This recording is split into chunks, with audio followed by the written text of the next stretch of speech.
Students, मैं अजय यादव आपका आपके अपने यूट्यूब चैनल RS अकेडमी में स्वागत करता हूं। हम लोग पढ़ रहे हैं साइंस और साइंस में हमारा चैप्टर चल रहा है प्रकाश यानी कि लाइट। हम लोग लाइट यानी कि प्रकाश के बारे में पढ़ रहे हैं और प्रकाश के बारे में हम लोगों ने बहुत ही अच्छी तरह से अध्ययन कर लिया है। और पिछली वीडियोज में हम लोगों ने आपका प्रकाश में दर्पण के बारे में पढ़ा है और दर्पण के बारे में आपको बताया गया है दर्पण क्या होता है, कितने प्रकार का होता है। अब हम दर्पण से कैसा प्रतिबिंब, किस प्रकार से और कितने प्रकार से प्रतिबिंब बनता है इसके बारे में पढ़ रहे हैं। हमारा समतल दर्पण समाप्त हो चुका है। अवतल दर्पण के बारे में हमने पिछली वीडियो में पढ़ा है। अब हम इस वीडियो में पढ़ेंगे उत्तल दर्पण यानी उत्तल दर्पण से बनने वाले प्रतिबिंब के बारे में पढ़ेंगे। तो सबसे पहले यह जानते हैं उत्तल दर्पण क्या होता है। तो आपको बताया गया है कि जब परावर्तन उभरे हुए सतह से हो, जब प्रकाश का परावर्तन उभरे हुए सतह से होता है तब वहां पर कौन सा दर्पण काम करता है या वहां पर कौन सा दर्पण का प्रयोग किया जाता है, उत्तल दर्पण होता है। वह जब प्रकाश का परावर्तन या परावर्तक उभरे हुए, जब प्रकाश का परावर्तन उभरे हुए तल से होता है तो उस समय उभरे हुए तल से होगा तो उत्तल दर्पण। आई बात समझ में। उत्तल दर्पण से जैसे अवतल दर्पण से 6 प्रकार के प्रतिबिंब बन रहे थे तो उत्तल दर्पण से 6 प्रकार का प्रतिबिंब नहीं बन रहा है। उत्तल दर्पण से 2 प्रकार के प्रतिबिंब बनते हैं। कितने प्रकार के? 2 प्रकार के प्रतिबिंब बनते हैं। मतलब उत्तल दर्पण से केवल 2 ही प्रतिबिंब बनते हैं। पहला होता है आपका जब वस्तु अनंत पर रखी हो, जब वस्तु अनंत पर रखी हो, जब वस्तु अनंत पर रखी हो। और दूसरा जब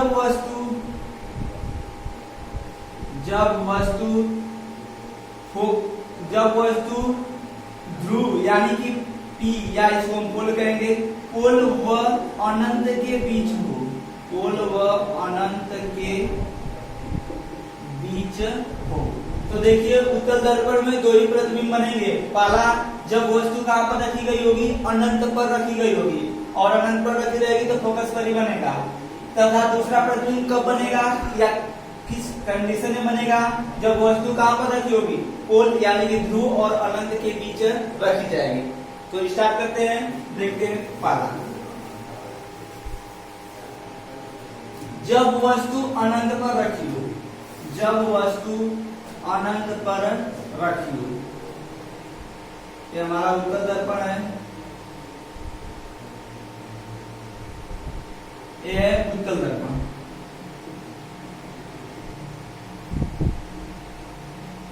उत्तल दर्पण यानी कि कन्वेक्स मिरर, कन्वेक्स मिरर।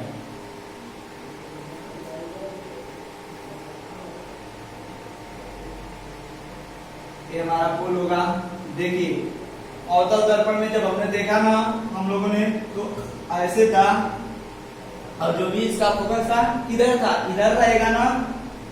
जैसे इसको ऐसे बढ़ाएंगे, ऐसे बनाएंगे, जब गोला बनाएंगे तो इसका जो भी फोकस होगा, वक्ता केंद्र होगा, सब किधर आएंगे, जिधर से परावर्तन हो रहा है उधर आएंगे। आई बात समझ में। लेकिन जो हमारा उत्तल दर्पण होता है उसमें ऐसा नहीं होता, वो इसका जस्ट क्या होता है, अपोजिट होता है यानी कि उल्टा होता है। जैसे उत्तल दर्पण में क्या होगा कि हम लोग प्रकाश किधर से डालेंगे, इधर से डालेंगे, परावर्तन किधर होगा, इधर से होगा ना। लेकिन जो भी इसका फोकस होगा ये क्या होगा, इसको जब बनाएंगे ऐसे बढ़ाएंगे तो जिस खोखले गोले का भाग है ऐसे उधर बनेगा, तो उधर बनेगा तो वक्रता केंद्र भी किधर होगा, उधर होगा, तो फोकस भी किधर बनेगा, उस साइड ही बनेगा।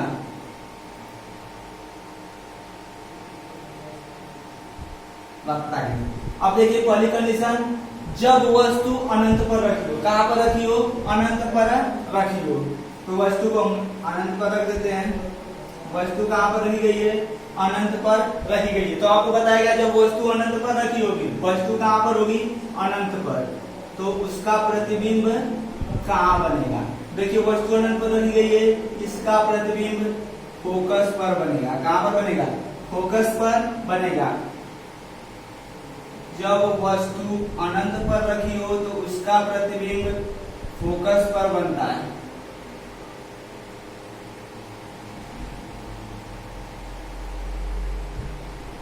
जब प्रतिबिंब देखिए जब वस्तु कहाँ पर रखी हो अनंत पर, तो उसका जो भी प्रतिबिंब बनेगा वो कहाँ पर बनेगा, फोकस पर बनेगा फोकस पर। तो इसका प्रतिबिंब कहाँ पर बनेगा, फोकस पर। और उस साइड बन रहा है ना, देखिए उधर बनेगा जब दर्पण के जिधर से हमारी आपतित किरण आ रही होती है, अगर उसके विपरीत जैसे इधर से आ रही है आपतित किरण, प्रतिबिंब इधर बना उस साइड बन रहा है, तो जब उस साइड बनेगा जिधर से प्रतिबिंब मतलब जिधर से हमारी आपतित किरण आ रही है, अगर उधर प्रतिबिंब इधर से जा रही है तो इधर का प्रतिबिंब नहीं बना, अगर इसके दूसरे साइड बना दर्पण के दूसरे साइड, तो आभासी कहलाता है। वो प्रतिबिंब कैसा होगा, आभासी होगा। तो देखिए यहाँ पर जब अनंत पर वस्तु रखी थी, यहाँ पर जब वस्तु रखी थी, अब यहाँ से इसका प्रतिबिंब कहाँ पर बना, उधर जाकर पीछे बना ना, दर्पण के पीछे बना, कहाँ पर, फोकस पर। तो इसका प्रतिबिंब कहाँ पर बनेगा, एफ पर बनेगा, यानी कि फोकस पर बनेगा। कैसा बनेगा, उस साइड बना है दूसरे साइड, तो आभासी होगा, आभासी सीधा बनेगा,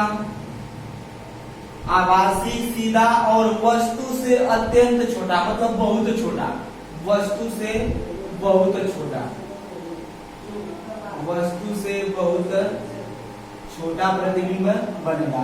तो पहली कंडीशन यही थी कि जब वस्तु को हम कहाँ पर रखते हैं, अनंत पर। तो जब वस्तु को अनंत पर रखेंगे तो इसका प्रतिबिंब कहाँ पर बनेगा, दर्पण के उस साइड या पर बनेगा। आई बात समझ में? तो मुझे विश्वास है कि ये बातें समझ में आई होगी। और देखिए जब उधर बनेगा तो आभासी और सीधा बनेगा। पीछे वीडियो में हम लोगों ने इसके बारे में जान लिया कैसे बनता है। आई बात समझ में? तो यहाँ से इधर लाएंगे तो क्या होगा, जब उधर ला रहे हैं ना दूसरे साइड जा रहा है तो क्या होगा, आभासी होगा। और कैसा होगा, सीधा होगा, वर्चुअल एंड इरेक्ट होगा। और वस्तु से क्या होगा, अत्यंत छोटा बनेगा। जैसे यहाँ पर वस्तु इतनी बड़ी थी, लेकिन यहाँ पर क्या होगा, बिंदु के आकार का बन रहा है तो क्या होगा, वस्तु से अत्यंत छोटा होगा।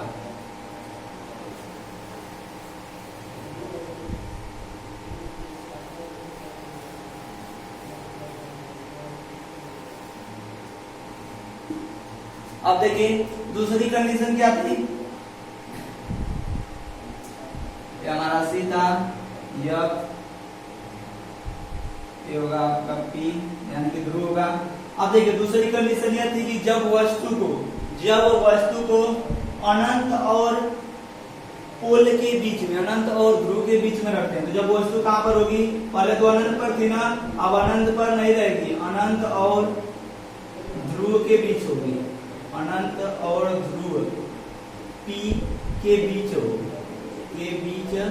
रखी हो। जैसे क्या था, पहले इधर ऐसे अनंत पर थी, अब हम क्या करेंगे, वस्तु को जब इसका प्रतिबिंब बनाते तो हम क्या करते हैं, दर्पण के पास लाते हैं। आपको ये बातें बताई गई है पिछली वीडियो में। तो हम क्या करेंगे, इसको दर्पण से पास लाएंगे तो पहले प्रतिबिंब कहाँ, यहाँ पर वस्तु को पहले रखे थे, अब दर्पण के पास लाएंगे तो और इधर लाएंगे ना, और इधर लाएंगे। तो मान लेते हैं कि यहाँ पर हमारा अनंत था, अब अनंत से इधर आएंगे तो कहाँ पर आएंगे आप, जो ध्रुव हमारा पी है और ये अनंत है, ध्रुव पी और अनंत के बीच में आएंगे, इधर कहीं भी आएंगे तो हम मान लेते हैं कि इसको हम कहां पर रखते हैं, अनंत और ध्रुव के बीच में रखते हैं। यहाँ पर हमने वस्तु को ऐसे रख दिया, आई बात समझ में? तो वस्तु को रखेंगे यहाँ पर, क्या होगा, यहाँ से ऐसे किरण जाएगी, परावर्तित हो जाएगी। जो भी हमारा दर्पण होता है किस सिद्धांत पर कार्य करता है, परावर्तन के सिद्धांत पर कार्य करता है। तो वस्तु जब भी यहाँ से हमारी वस्तु है, यहाँ पर क्या है, वस्तु है यानी कि ऑब्जेक्ट यहाँ पर रखी हुई है। अब क्या करेगी, यह जाएगी यहाँ पर और यहाँ से क्या होगा, इसका रिफ्लेक्शन होगा यानी कि परावर्तन हो जाएगा। अब हम क्या करेंगे, और एक किरण क्या होगी, यहाँ से ऐसे जाएगी, जो कहाँ से होकर जाएगी, वक्रता केंद्र से होकर सीधी निकल जाएगी। आई बात समझ में? अब देखिए हम क्या करते हैं, ये वाला तो होगा सीधा, वक्रता केंद्र से निकल जाएगी। और जो यहाँ से परावर्तित हुई इसको हम क्या करते हैं, आभास करते हैं, इधर लाते हैं, देखते हैं कहाँ पर इसको काटती है। तो कहाँ पर काटती है, यहाँ पर काट रही है ना, तो इसको यहाँ से क्या करेंगे, ऐसे मिला देंगे। आई बात समझ में? तो प्रतिबिंब कहाँ बना, दर्पण के पीछे बना, दर्पण के पीछे प्रतिबिंब बनाना, कहाँ पर बनेगा, पी और एफ के बीच में बनेगा। जब वस्तु कहाँ पर रखी हो, अनंत और पी के बीच में रखी हो, तो जो भी इसका प्रतिबिंब होगा वो कहाँ पर बनेगा, यहाँ पर बना, मतलब पी और एफ के बीच में बना है। तो प्रतिबिंब कहाँ पर बनेगा, पी व एफ के बीच में, पी व एफ के बीच प्रतिबिंब कहाँ पर बनेगा, पी और एफ के बीच बनेगा। कैसा बनेगा, उधर बनेगा ना, दर्पण की दूसरी साइड जो ही हम जाएंगे वो प्रतिबिंब आभासी हो जाएगा। कैसा होगा, आभासी, आभासी होगा। और आभासी के साथ साथ ये देखिए हमारा जैसे यहाँ पर वस्तु वैसे यहाँ पर प्रतिबिंब बना है, तो प्रतिबिंब कैसा बना है, सीधा बना है। कैसा, सीधा। और कैसा बना है, तो यहाँ पर देख रहे हैं कि हमारी वस्तु बड़ी है, लेकिन यहाँ पर जो प्रतिबिंब बना है कैसा बना है, छोटा बना है। यानी कि प्रतिबिंब कैसा बनेगा, वस्तु से छोटा बनेगा। तो प्रतिबिंब कैसा होगा, वस्तु से छोटा। आई बात समझ में। जब हम क्या करेंगे, किसी वस्तु को अनंत और ध्रुव के बीच में रखते हैं, कहां पर रखते हैं, अनंत और ध्रुव के बीच में रखते हैं। तो यहाँ पर इधर अनंत था हमारा, यहाँ पर अनंत था, अनंत और ध्रुव के बीच में हमने यहाँ पर रखा वस्तु को। अब इसका प्रतिबिंब कहां पर बना, पी और एफ के बीच में बना। यहाँ पर दोनों काट देंगे ना आपस में एक दूसरे को, तो कहां पर बना है, पी और एफ के बीच में बनेगा। कैसा बनेगा, दूसरी साइड बनाए तो आभासी बनेगा, और कैसा बनेगा, सीधा बनेगा। और एक और बात, आभासी सीधा तो बनेगा ही, और कैसा बनेगा, वस्तु से छोटा। देखिए वस्तु यहाँ पर इतनी बड़ी थी, लेकिन इसका प्रतिबिंब क्या हुआ, वहां पर छोटा बना है ना, तो प्रतिबिंब कैसा बनेगा, वस्तु से छोटा बनेगा। तो विश्वास है कि ये बातें आपको समझ में आई होगी आप लोगों को। तो बस यहाँ से जो भी हमारा उत्तल दर्पण होता है, उत्तल दर्पण से केवल दो प्रकार की इमेज बनती है। पहला बताया गया, वस्तु को हम कहां पर रखेंगे, वस्तु हमारी कहां पर होगी, अनंत पर होगी। कहां पर होगी, अनंत पर होगी। जब अनंत पर होगी तो प्रतिबिंब कहां पर बनेगा, प्रतिबिंब कहां पर बना था, फोकस पर बनेगा, यानी कि एफ पर प्रतिबिंब बनेगा। उसकी प्रकृति क्या होगी, प्रतिबिंब की प्रकृति क्या होगी, तो उसकी प्रकृति क्या होगी, वो आभासी और सीधा बनेगा, आभासी व सीधा बनेगा। उसका आकार क्या होगा, तो आकार क्या होगा, वस्तु से अत्यंत छोटा। अनंत पर थी तो बड़ा प्रतिबिंब, जो भी वस्तु होगी अनंत पर रहेगी तो बड़ी रहेगी ना, लेकिन जब जो ही फोकस पर जाती है वो बिंदु के आकार का वहां पर उसका प्रतिबिंब बनता है। तो जो प्रतिबिंब होगा वो अत्यंत छोटा, लगभग बिंदु के आकार का बनेगा, अत्यंत छोटा। पराकर्णी से था। दूसरे में क्या था, जब वस्तु को हम कहां पर रखते हैं, अनंत और ध्रुव के बीच में रखते हैं। वस्तु को कहां पर रखते हैं, अनंत व ध्रुव, ध्रुव मतलब P, अनंत और ध्रुव P के बीच में रखते हैं। तो जो भी हमारा प्रतिबिंब बना था वो कहां पर बना था, F और P के बीच में बना था। कहां पर बना था, F और P के बीच में बना था। कैसा बना था, आभासी व सीधा बनेगा, लेकिन क्या होगा, वस्तु से बहुत छोटा नहीं बनेगा। वस्तु से छोटा बनेगा लेकिन वस्तु से अत्यंत छोटा नहीं बनेगा। तो कैसा बनेगा, वस्तु से छोटा। आई बात समझ में। तो मुझे विश्वास होगा कि ये बातें आप लोगों को समझ में आई होंगी।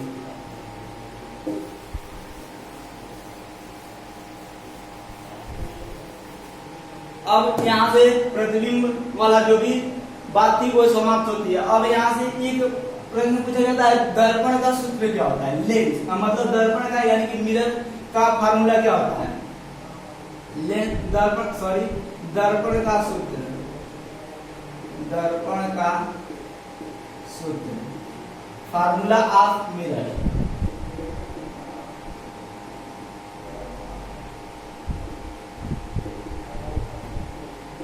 दर्पण का सूत्र, देखिए दर्पण का सूत्र क्या होता है, 1/f बराबर 1/u plus 1/v, 1/u plus 1/v।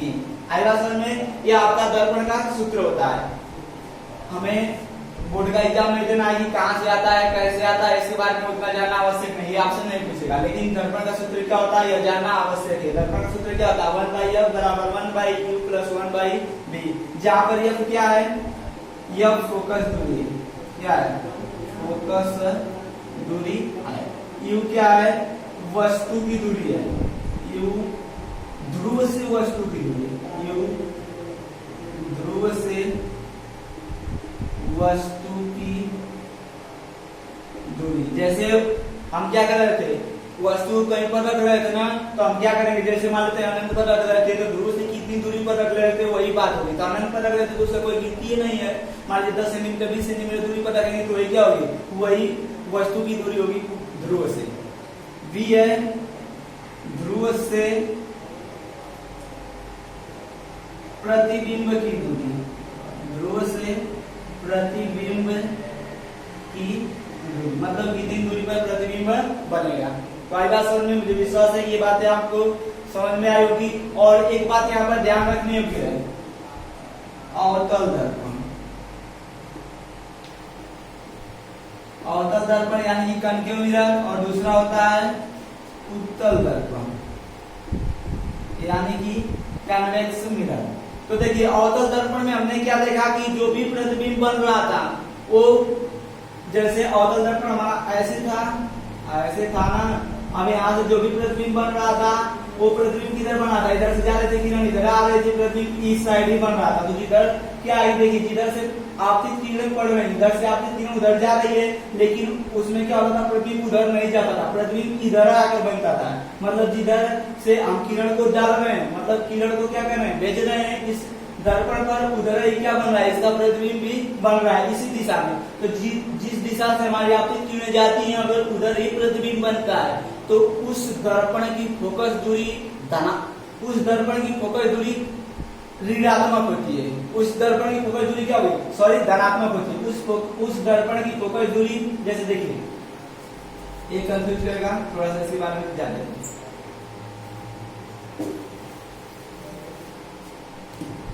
देखिए ऐसे बताया गया था आपको कि हमारा अवतल दर्पण था, वस्तु मान लेते हैं कि हमारा यहाँ पर एफ है, एफ है, एस सी है। हमने पहली कंडीशन में क्या किया था, वस्तु को अनंत पर रखा था, तो अनंत पर रखे थे तो प्रतिबिंब कहाँ पर बना था, फोकस पर बना था ना, प्रतिबिंब कहाँ पर बना था, फोकस पर। तो किरण हमारी इधर से जा रही है, वस्तु थी तो इधर से जा रही है, किरण, और प्रतिबिंब भी किधर बन रहा है, इसी साइड बन रहा है, जिधर से प्रतिबिंब जा रही है।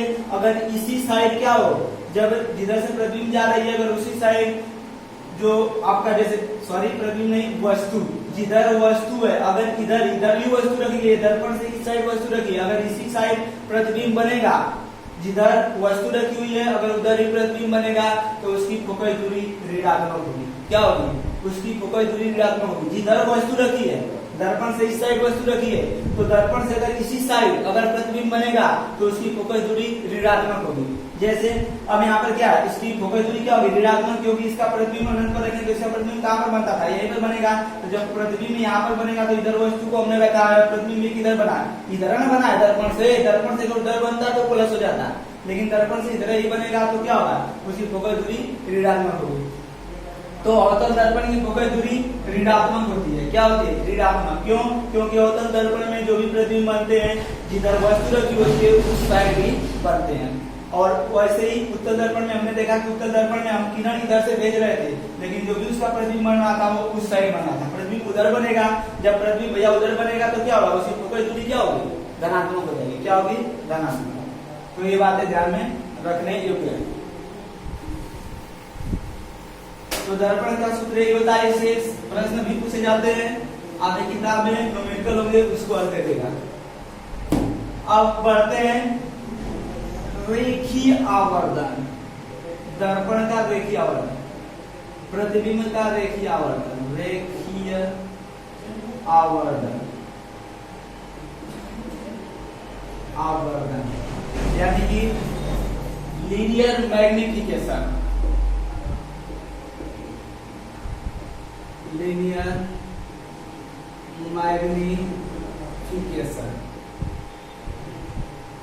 रेखीय आवर्धन। देखिए रेखीय आवर्धन कहेंगे किसे, तो रेखीय आवर्धन इससे भी प्रश्न पूछे जाते हैं, न्यूमेरिकल भी इससे भी पूछा जाता है। जैसे पीछे दर्पण का सूत्र बताया गया वैसे ही इससे भी पूछा जाता है।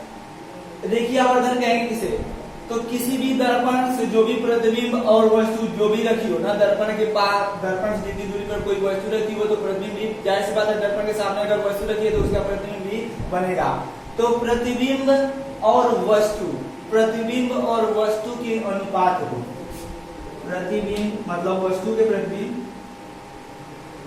वस्तु के प्रतिबिंब व वस्तु के लंबाई के अनुपात को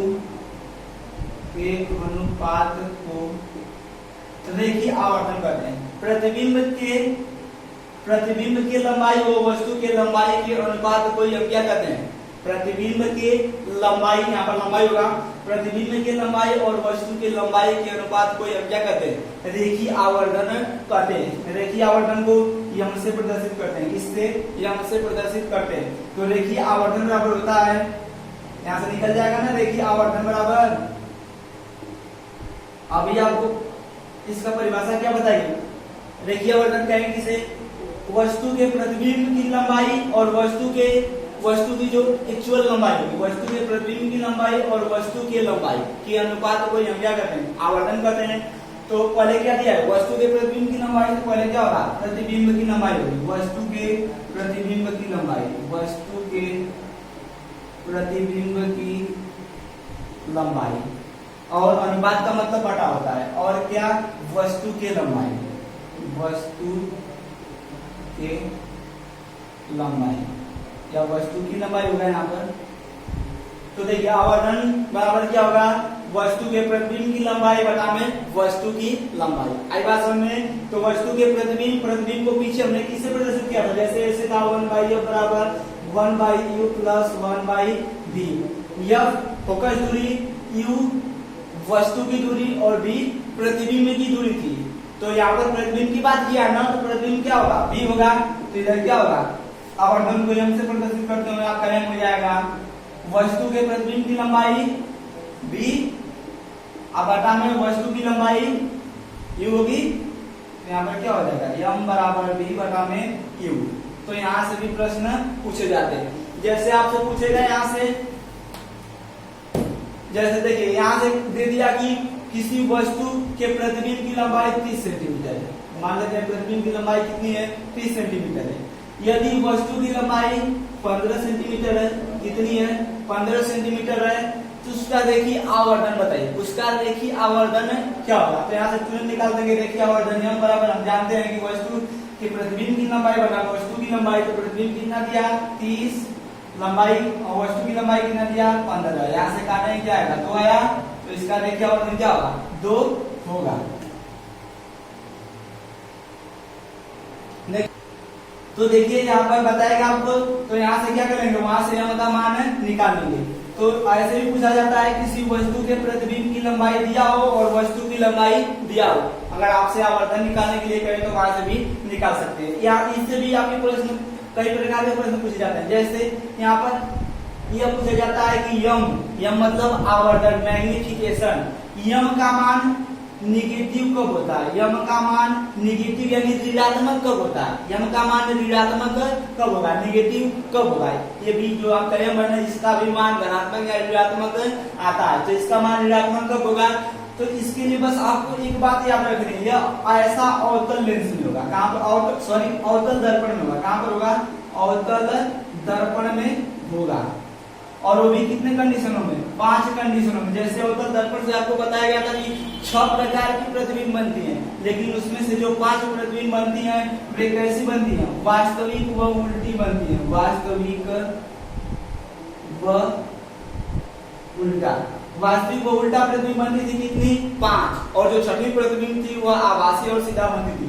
तो जहां पर प्रतिबिंब वास्तविक व उल्टा बनेगा वहां पर यम यानी कि मैग्निफिकेशन या आवर्धन, वहां पर यम का मान क्या होगा? ऋणात्मक। जहां पर प्रतिबिंब वास्तविक व उल्टा बनेगा वहां पर यम का मान क्या होगा? ऋणात्मक। और ये अक्सर कहां पर होगा? अवतल दर्पण में होगा। और अवतल दर्पण में कितनी केसों में?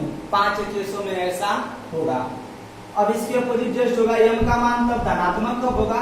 पॉजिटिव कब होगा? यम का मान पॉजिटिव कब होगा? तो जब प्रतिबिंब कैसा बनेगा? आभासी और सीधा। आभासी व सीधा। जब प्रतिबिंब आभासी व सीधा बनेगा तो उस समय यम का मान धनात्मक होगा। यानी कि जैसे हमने बनाया था, इधर से किरण जा रही थी, अगर प्रतिबिंब जैसे इधर से किरण जा रही है, अगर प्रतिबिंब अगर उस साइड बना तो इसका मान क्या होगा? यम का मान वहां पर धनात्मक। लेकिन इधर से किरण जा रही है और इधर ही इसका प्रतिबिंब बना, दर्पण से इधर बना, तो क्या होगा? इसका मान क्या हो जाएगा? ऋणात्मक हो जाएगा। तो देखिए जब इधर बनेगा, जैसे इधर से वस्तु जा रही है और इधर ही जब प्रतिबिंब बनेगा तो उस समय वास्तविक व उल्टा प्रतिबिंब बनेगा। तो इधर यम का मान क्या होगा?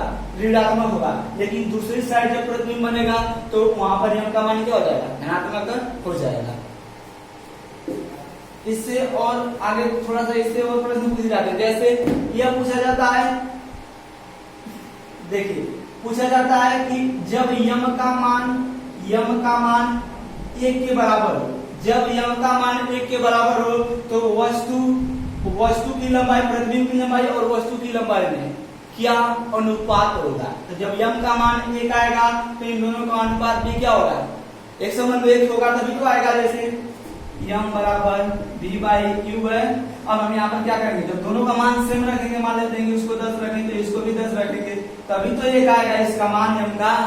तो जब m का मान 1 आएगा तो उस स्थिति में क्या होगा, वस्तु के बराबर प्रतिबिंब की लंबाई होगी। आई बात समझ में, मतलब प्रतिबिंब की लंबाई अगर 10 है तो वस्तु की भी लंबाई कितनी होगी, 10 होगी, तभी m का मान 1 आएगा। तो ऐसे प्रश्न पूछा जाता है, यदि m बराबर 1 हो तो वस्तु की प्रतिबिंब जो होगी, प्रतिबिंब की लंबाई और वस्तु की वास्तविक लंबाई में क्या संबंध होगा, तो दोनों क्या होंगी, बराबर होंगी। जितना लंबाई होगी प्रतिबिंब की उतना ही लंबाई होगी वस्तु की। मतलब प्रतिबिंब की लंबाई अगर 10 है तो वस्तु की भी लंबाई कितनी होनी चाहिए, 10 ही होनी चाहिए, तब तो m का मान 1 आएगा। मान लेते हैं वस्तु की लंबाई 10 के बजाय यहाँ पर 20 कर दिया, तो यहाँ पर u का मान भी हमें क्या रखना होगा, 20 रखना होगा, तभी तो m का मान 1 आएगा। आई बात समझ में, तो विश्वास है कि ये बात आपको समझ में आई होगी। m का मान अगर 1 है या m बराबर 1 आएगा तो उस स्थिति में क्या होगा, प्रतिबिंब की लंबाई और वस्तु की लंबाई दोनों क्या होगी, बराबर होगी। अगला यह पूछा जाता है आपका, यदि m 1 से छोटा हो, m क्या हो, m का मान 1 से कम आए, m लेस देन 1 ना, m का मान 1 से क्या है, कम आए। तो देखिए यहाँ पर m का मान क्या है, ये दिखा रहा है, इसका मुख जिधर की तरफ खुला होगा वो क्या होगा, बड़ा होगा। इसका मतलब, इसे करने का मतलब यह है कि 1 बड़ा है किससे, m से। तो जब m का मान 1 से बड़ा हो, क्या हो, m का मान जब m क्या हो, m जो भी होगा वो क्या होगा, 1 से छोटा, 1 बड़ा है ना, तो m क्या है, छोटा है, m छोटा हुआ है यहाँ पर ना। तो जब m का मान क्या होगा, 1 से छोटा होगा, m का मान क्या होगा, 1 से छोटा। तो जब m का मान 1 से छोटा होगा तो उस समय क्या होगा, 1 से छोटा या कम होगा। जब m का मान 1 से कम होगा तो उस स्थिति में क्या होगा, 1 से कम होने का मतलब ये होगा कि मान लेते हैं हम ऊपर रखते हैं 10, क्या रखते हैं 10, तो अगर नीचे 10 रखेंगे तो 1 आ जाएगा, लेकिन यहाँ पर 1 से कम लाना है तो नीचे क्या होगा, 10 से अधिक रखना पड़ेगा, तभी तो 1 से कम आएगा। तो मान लेते हैं कि यहाँ पर हम क्या रखते हैं, 20 रखते हैं, तो 20 रखेंगे तो यहाँ से कटेगा तो क्या आएगा, 10×5 आएगा, 1 से कम आएगा तभी तो। अगर मान लीजिए देखिएगा यहाँ पर 10 रखते हैं तो क्या होगा, 1 आएगा, 10 से कम रखते हैं तो 1 से अधिक आने लगेगा, लेकिन हमें क्या चाहिए, 1 से कम चाहिए ना m का मान, तो 1 से कम चाहिए, इसका मतलब हमें क्या करना पड़ेगा, नीचे का मान बढ़ाना पड़ेगा। आई बात समझ में, तो नीचे का मान बढ़ाना पड़ेगा, मतलब किसकी बात कर रहा है, किसको बढ़ाना पड़ेगा, वस्तु की लंबाई को। u का मान क्या करना होगा, u वस्तु की लंबाई है ना, तो वस्तु की लंबाई को बढ़ाना पड़ेगा। तो देखिए जब m का मान 1 से कम हो तो इसका मतलब यह होगा कि वस्तु की जो प्रतिबिंब है उसकी लंबाई वस्तु की लंबाई से कम है। प्रतिबिंब की लंबाई कम है, वस्तु की लंबाई अधिक है, तभी तो 1 से कम आएगा, तभी तो 10×5 आएगा। अगर इसको हम 5 करें तो 2 आ जाएगा, 1 से अधिक आ जाएगा ना। हाँ, तो यही बात यहाँ पर ध्यान रखनी है आपको। अगर ऐसे थे कि m का मान जब 1 से कम हो तो उस स्थिति में वस्तु के प्रतिबिंब और वस्तु की लंबाई, वस्तु के प्रतिबिंब की लंबाई और वस्तु की लंबाई में क्या संबंध होगा, तो उस समय क्या होगा कि जो वस्तु की लंबाई होगी वो प्रतिबिंब की लंबाई से क्या होगी, अधिक। जैसे प्रतिबिंब की 10 तो वस्तु की क्या होगी, 10 से अधिक होगी। जब भी होगी तो नीचे 10 से अधिक मान होगा। यहाँ पर हमने 20 रखा है, 10 के बाद 20 के बजाय 11, 12 जो भी हो आप रख सकते हैं। आई बात समझ में। तो जब m का मान 1 से कम लाना हो तो ऊपर वाला मान क्या होगा, कम होगा, नीचे वाला अधिक होगा। तो ऊपर वाला कम होगा तो ऐसे भी समझ सकते हैं, ऊपर क्या होगा, प्रतिबिंब की लंबाई, तो प्रतिबिंब की लंबाई कम होगी किससे, वस्तु की लंबाई से। लास्ट इससे प्रश्न यही बनता है, देखिए m से कम था, m का मान 1 से कम था, अब यहाँ पर क्या होगा, m का मान जब 1 से अधिक हो, 1 से अधिक हो, एक तो m के बराबर, m का मान 1 के बराबर होगा, दूसरा m का मान 1 से कम होगा, और तीसरे में क्या होगा, m का मान 1 से अधिक होगा। तो जब m का मान 1 से अधिक हो तो उस समय क्या होगा, उस समय क्या होगा, m बराबर v/u से देखेंगे। तो देखिए m का मान 1 से अधिक लाना है तो ऊपर वाला मान क्या होना चाहिए, मान लेते ऊपर हमारा 20 रखा है, अगर नीचे 20 रखते हैं तो क्या होगा, 1 आएगा ना। लेकिन हमें क्या चाहिए, 1 से अधिक चाहिए, तो अगर 21 रखते हैं तो 1 से भी कम हो जाएगा। तो इसका मतलब हमें क्या करना होगा, 20 से कम मान रखना होगा। तो हम यहाँ पर 10 रखते हैं, आई बात समझ में। तो 10 रखेंगे तो क्या आएगा, 2 आया, तो 1 से अधिक आया ना, यम का मान क्या होगा, यहाँ पर 1 से अधिक आया तो आपसे ऐसे पूछेगा कि यम का मान 1 से अधिक हो। जब यम का मान यानी कि आवर्धन का मान 1 से अधिक हो तो वहां पर वस्तु के प्रतिबिंब की लंबाई और वस्तु की लंबाई के बीच क्या संबंध होगा, तो जो प्रतिबिंब की लंबाई होगी वो अधिक होगी, किससे, वस्तु से प्रतिबिंब की लंबाई क्या होगी, अधिक होगी। देखिए यहाँ पर प्रतिबिंब क्या है 20 होगा, वस्तु की क्या होगी 20 से कम होगी, तभी तो यहाँ पर 1 से अधिक आएगा। तो वस्तु को क्या कर दिया आपने, वस्तु की लंबाई को मान 10 कर दिया। काटने के लिए मतलब 60 में जल्दी से कट जाए, दशमलव में ना आए, इस कारण से 10 किया है। आप 10 की बजाय यहाँ पर 15 भी कर सकते हैं, 18 भी कर सकते हैं, लेकिन 20 से कम होना चाहिए, 19 भी कर सकते हैं। आई बात समझ में। तो देखिए यम का मान 1 से अधिक हो तो उस समय क्या होगा, जो प्रतिबिंब की लंबाई होगी वो वस्तु की लंबाई से अधिक होगी। तो यह जो हमारा दर्पण था, दर्पण यहीं पर समाप्त होता है। दर्पण से जितने भी आपके प्रश्न पूछे जाते हैं वो दर्पण से सभी आपको बता दिए गए हैं। अब हम लोगों का अगला टॉपिक होगा लेंस। क्या होगा, अगला टॉपिक होगा लेंस, और लेंस के बारे में हम लोग अगली वीडियो में जानेंगे। लेंस क्या होता है, उससे किस प्रकार के प्रतिबिंब बनते हैं, उसका यूज कहाँ पर किया जाता है, इसके बारे में जानेंगे। तो हमारा क्लास यहीं पर ओवर होता है। वीडियो को देखने के लिए आप लोगों का धन्यवाद।